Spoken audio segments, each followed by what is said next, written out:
দাবি যাকে মনোনয়ন দেওয়া হয়েছে যেহেতু এটা সম্ভাব্য, আর যাকে মনোনয়ন দেওয়া হয়েছে গত 17টা বছর 18 সালে উনি নির্বাচন করে দলের নেতাকর্মীকে বিপদে ফেলে রেখে উনি নিজে পলায়ন করেছে।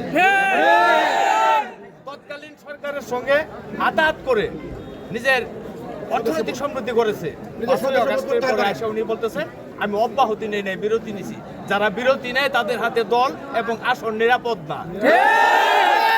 সেই লক্ষ্যে আগামী জাতীয় সংসদ নির্বাচনে আমরা নকলানালিতাবাড়ির এই আসনে পরিবর্তন চাই। যে 4 জন প্রার্থীকে নিয়ে আমরা মাঠে নামছি তাদের মধ্যে যে কাউকে দিলে আমরা এই আসন জনাব তারেক রহমান, দেশনেত্রী বেগম খালেদা জিয়া সহ বাংলাদেশ জাতীয়তাবাদী দলকে আমরা উপহার দিতে সক্ষমতা প্রদান করি। সবাইকে ধন্যবাদ জ্ঞাপন করে আমি আমার সংক্ষিপ্ত কথা শেষ করছি। আসসালামু আলাইকুম।